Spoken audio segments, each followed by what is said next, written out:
नमस्कार. शुभ सकाळ. कशा आहात? बरे आहात ना?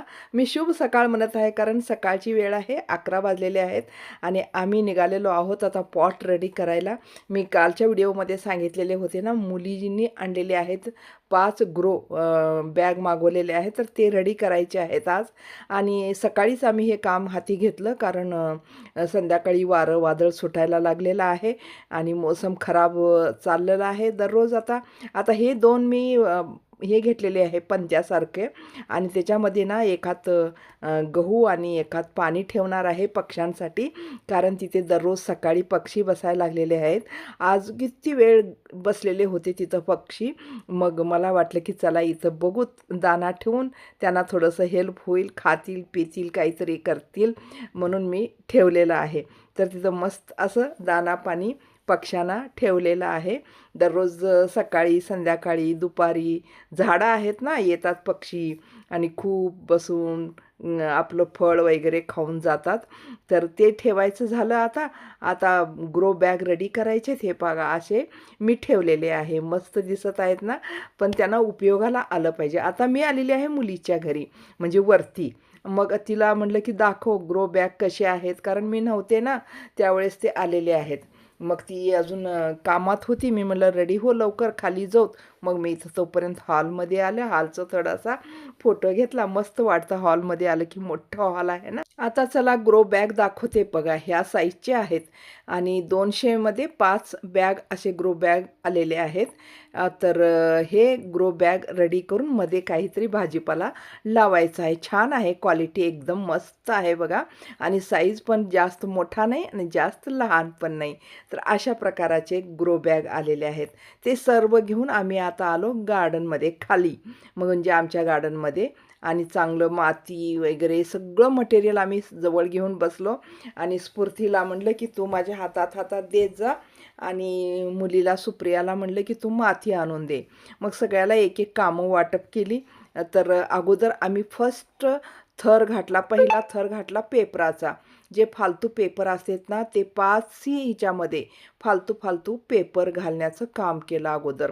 म्हणजे जास्त नाही, जेवढे असतील तेवढे आपल्याकडे.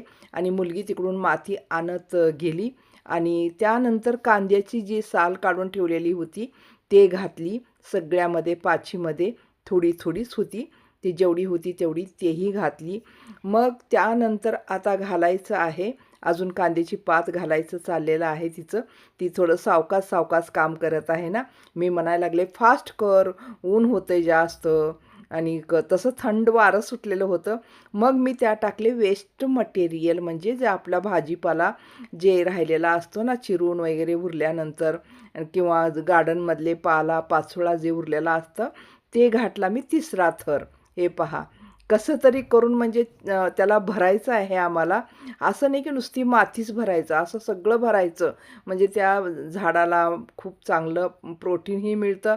आणि आता त्यानंतर आता ती स्फूर्ती घालत आहे रेत, थोडी थोडीशी, मतलब जास्त नाही, उगी थोडं थोडं रेत घालत आहे ती वरती. म्हणजे मातीला थोडंसं भुसभुशीतपणा आणण्यासाठी रेतसुद्धा फार उपयोगी येते. असं नाही की एकदम जास्त रेत घातलं आणि त्याला अडथळा होईल असा नाही, बिलकुल एक एक एक एक मापानं थोडं थोडं रेत पण घातली. आता असं एवढे थर झाले बघा, 4 थर झाले, 4 लेयर झाले आता आमची पॉटमध्ये घालायचे. तर आता म्हणलं माती घालूत, आता लास्ट घालायचं आहे माती. तर माती आणून ठेवलेलीच होती सुप्रियानी. मग ती माती आम्ही आता सगळी 5ही ग्रो बॅगमध्ये घातलं मस्तपैकी. अजून किती माती लागल, किती माती लागल असं वाटत होतं. कारण मातीची सगळ्यात मोठी समस्या असते शहरामध्ये. शहरामध्ये पैसे दिल्यानंतर सगळंच मिळतं, पण माती कुठं मिळते? तर मातीसाठी आपल्याला जावं लागेल शेताकडेच. शेतीतच जावं लागेल, तेव्हाच काळी मातीचं आपल्याला दर्शन होतं. पण आम्ही जे एरियामध्ये राहतो ना, ते काळ्या मातीतच घरं बांधलेले आहेत. मग इथं आजूबाजूला थोडंसं मिळतं, म्हणजे एवढंही मातीची काही एवढं अकाल नाही. बाजूला 2 घरं बांधत आहेत, तर ते उकरून उकरून जे टाकलेले आहेत ते थोडंसं आम्हाला उपयोगाला येतं. आम्ही घर बांधताना पण आमचे पण माती खूप लोकांनी घेऊन पॉट रेडी केले. हे पहा असं आम्ही सगळं बांधलेलं मधलं सगळं आता घातलेलं आहे पहा ग्रो बॅगमध्ये. तर आता पाणी घालावं म्हणजे मातीचा थर लेयर कितीपर्यंत आला आपल्याला कळतं. म्हणजे थोडीशी दबती ना माती घातल्यानंतर, पाणी दिल्यानंतर.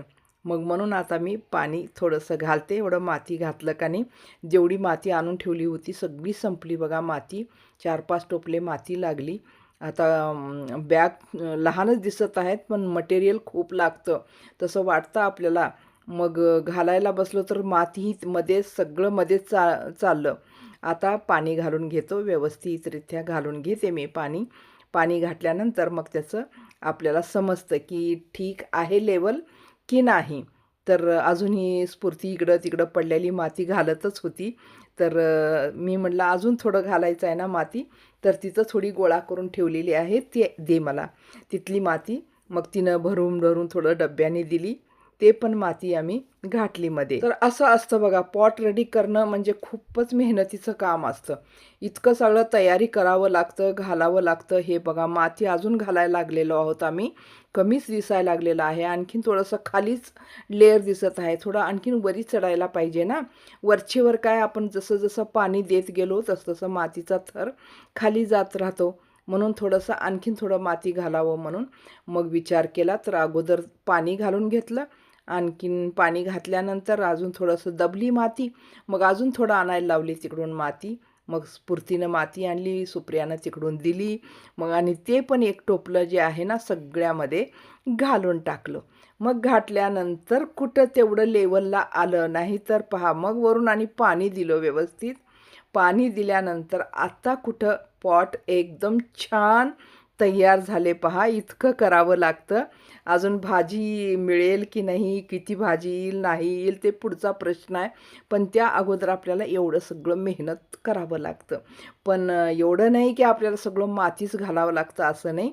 तर अशा प्रकारच्या वस्तू जर आपण घातलो बॅगेत, तर मातीचं प्रमाण आपल्याला कमी लागतं आणि आपल्या बॅगा व्यवस्थितरित्या तयार पण होतात.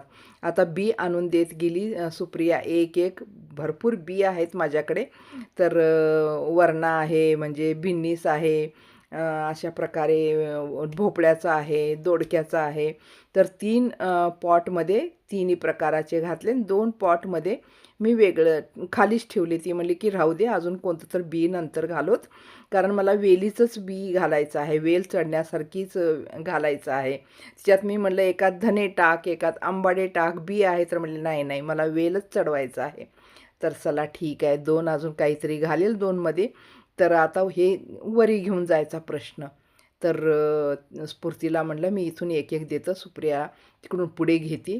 तर असं करून मग ह्याला एक-एक वरी घेण्याचा प्रयत्न केलो. पण ते ओले झाल्यामुळं अंगावर पाणी पडत होतं.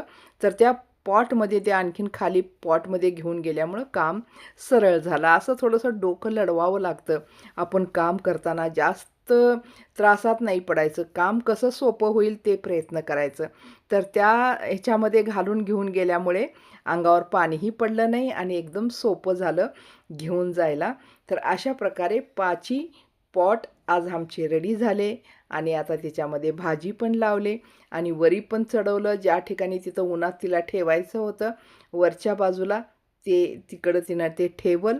तर असं आजचा जो काम आहे आमचा कंप्लीट झालेला आहे. तर तुम्हाला हा व्हिडिओ कसा वाटला नक्की सांगा. आवडल्यास लाईक, शेअर, कमेंट्स जरूर करा आणि आपला सपोर्ट असाच राहू द्या. भेटू आपण पुढच्या व्हिडिओमध्ये. स्वस्त रहा, मस्त रहा.